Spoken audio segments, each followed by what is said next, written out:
Korespondensi diserap dari bahasa Belanda korespondentie yang bermakna surat menyurat. Terdapat pula dalam bahasa Inggris korespondensi yang juga bermakna surat menyurat. Korespondensi dapat diartikan seseorang yang mengirim surat pada kita atau sebaliknya kita yang mengirim surat kepada seseorang lalu orang itu membalasnya.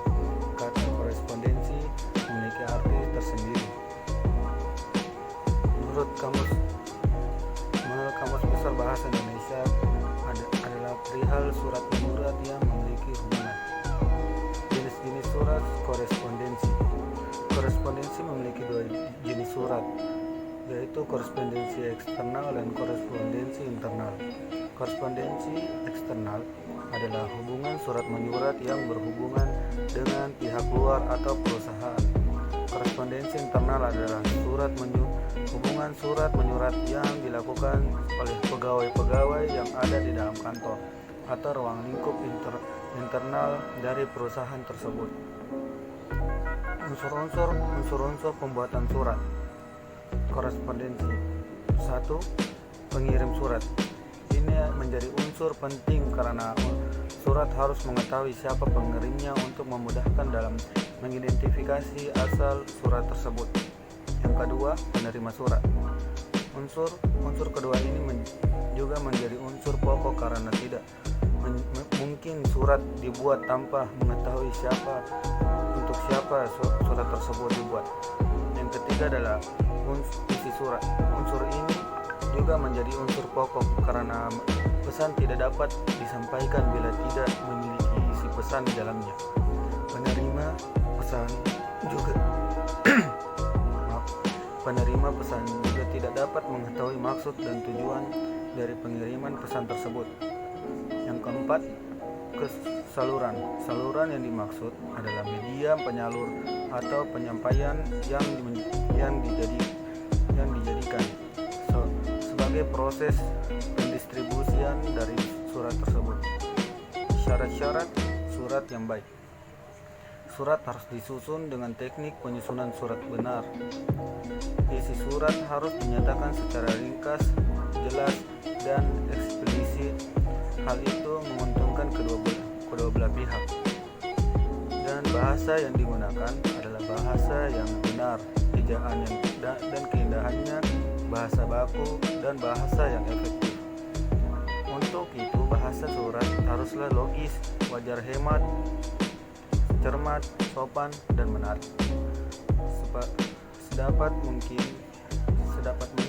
dihindari pemakaiannya kata-kata asing yang sudah ada padanya dalam bahasa Indonesia.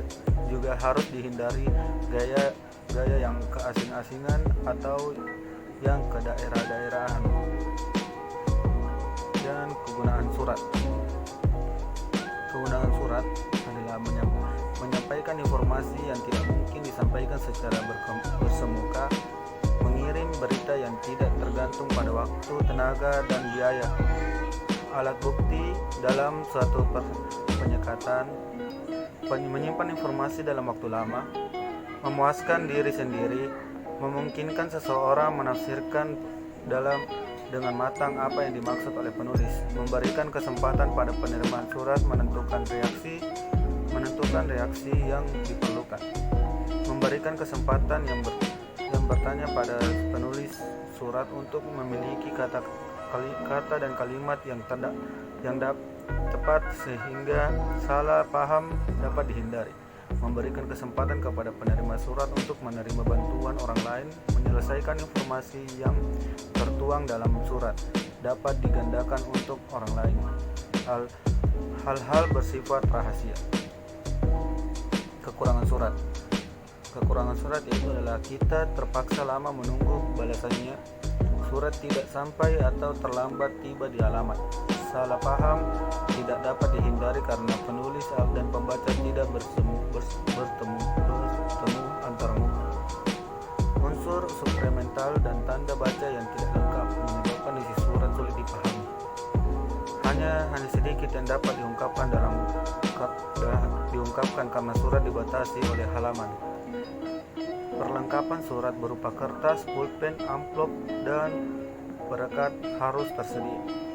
Membahayakan diri sendiri bila surat mengandung hal perselisihan. Harus ada yang membawa surat itu,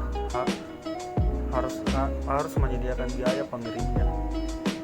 Penggunaan terhadap kata bahasa harus memadai. Kita harus pindah menulis dan membaca. Kita harus pandai menulis dan membaca. Sifat-sifat surat dinas: memiliki identitas seperti kod surat, nomor surat, pokok surat, cap pengirim surat, dan biasanya berisi instruksi kenalkan pangkat seseorang, permintaan laporan, dibayar oleh negara, perusahaan atau organisasi, biasanya di agenda dan disimpan mengikuti sistem tertentu, berlaku antar dinas, jawatan atau organisasi. Surat dinas memiliki perlengkapan tertentu, misalnya bentuk amplop yang berciri tertentu, biasanya tercantum bentuk kata BDB, bebas dari bea. Dibalas secara dinas. Pengiriman surat dinas menggunakan ekspedisi.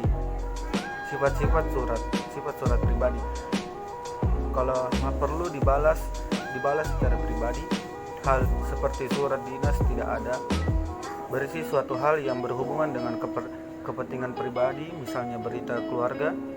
Dibiayai oleh orang yang bersangkutan, umumnya setelah dibaca dibuang saja.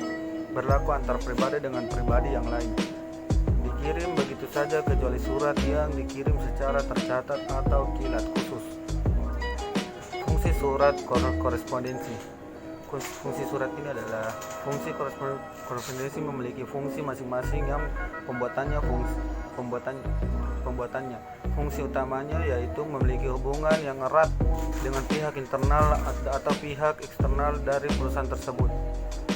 Hubungan kerjasama tersebut dapat secara resmi dilihat atau dijelaskan pada surat korespondensi yang ada pada perjanjian kerjasama. Dalam hal ini, perusahaan yang dimiliki hubungan korespondensi tersebut dengan korespondensi. Hubungan sebuah korespondensi di mana surat yang akan menunjukkan di mana adanya perbedaan antara surat masuk dan surat keluar pada suatu hubungan kerjasama. Selain sebagai alat komunikasi, surat tentunya memiliki sebagian fungsi dalam pembuatannya.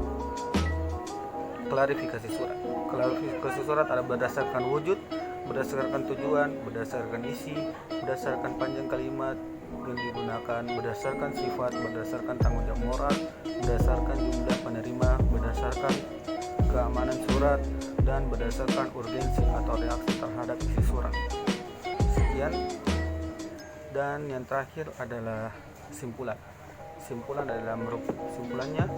surat merupakan sarana berkomunikasi tertulis untuk menyampaikan informasi, pernyataan, atau pesan kepada pihak lain. Dengan demikian, surat membawa informasi, pernyataan atau pesan dari penulis kepada seseorang.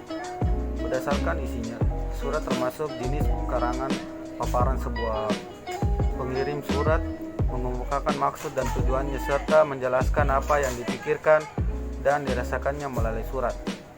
Itu saja materi yang dapat saya sampaikan. Sekian, kurang lebihnya saya mohon maaf. Wassalamualaikum warahmatullahi wabarakatuh.